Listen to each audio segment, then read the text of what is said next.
Israeli Deputy Foreign Minister Shireen Haskell landed in South Sudan as part of Israel's first official delegation to that African nation.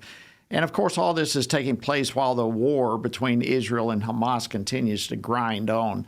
And Israel is left with a serious dilemma on their hands as to what to do with all the Palestinians who have been displaced by the war. And just think of it. I mean, here's the only democracy in the Middle East, and they've put forth valiant efforts to find a place to relocate these people. And in fact, Israeli Prime Minister Netanyahu says that talks are underway with several countries, including South Sudan, about relocating them. And, you just wonder, why are the Arab nations that are surrounding Israel not volunteering to take in these Palestinians? Well, with me now to discuss this is Professor Eugene Kontorovich. He's the director of the Center for Middle East and International Law at George Mason University's Scalia Law School. Professor Kontorovich, welcome back to Washington Watch. Thank you for joining us. Good to be on. Thank you for having me. All right, so one of the first questions that I had when I saw all this was, does international law really prevent the attempt to provide safety for these individuals? So I guess let's start there. Unpack for us, if you will, what international law allows for regarding the issue of resettlement. So it's the opposite, actually. International law is being violated by the current status quo when the people of Gaza are trapped by Hamas, by Egypt, in their land and not allowed to flee during war. Think about other conflicts in the world. The conflict between Russia and Ukraine. Millions of people have fled the Ukraine for elsewhere in Europe. Iraq, millions of people have fled. Syria, Afghanistan. But no one has been allowed to flee Gaza. The entire population has been caged in and trapped by Hamas to basically use as human shields against Israel and to use their suffering as a political weapon against Israel. It's like an iron curtain, like in the Soviet Union. They're not allowed to leave. And we know that the people of Gaza, many of them want to leave. Even before the war, close to half of young Gazans in surveys said they want to emigrate. Now it's much, much more. The problem is they're not being allowed to. So the question isn't whether international law allows Israel to offer these people an opportunity voluntarily to flee and seek a better life elsewhere, but rather, how does anyone tolerate this current status quo, which violates international refugee law?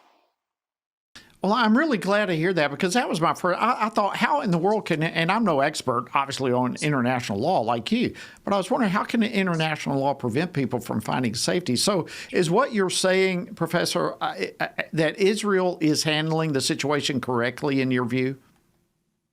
Indeed, Israel, I think, maybe not even doing enough to give people an opportunity to flee. And the rules are very simple. Israel cannot force people to leave, but Israel can certainly facilitate leaving by those who wish to. And we know that irregardless of any efforts by Israel, that's a large portion of the population of Gaza.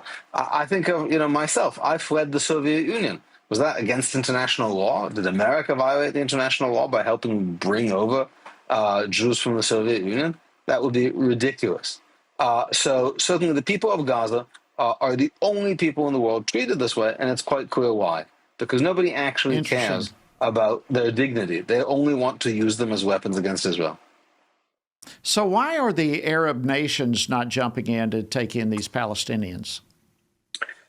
So first of all, the first important point is they have no way out, right? Hamas shoots them if they try to leave, and Egypt, which has the only border, the only third country with a border, doesn't let them out. And in the case of Egypt, it's very obvious. They've made it quite clear because they see the Palestinians crowded into Gaza, suffering, as something that weakens Israel, and they're still they're on bad terms with Israel. And the other Arab countries also, they see they look at October 7th. They said, why do we want to bring this terrorism to our country? So a combination of not wanting the terrorism that has accompanied the Palestinian national movement, with wanting to continue to destabilize Israel and also not really caring about the people in Gaza. But of course, America should do better. America is the single biggest foreign aid donor of Egypt and gives Egypt massive amounts of money, which it really depends on. America should make clear that Egypt cannot get $3 billion a year from the United States and continue to cause this massive problem in Gaza.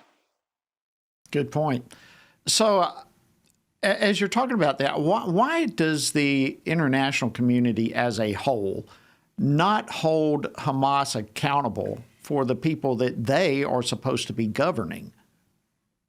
Yeah, the international community has a lot of blind spots, let's put it this way, with Hamas. They don't hold them responsible for starving their people, for keeping them trapped in.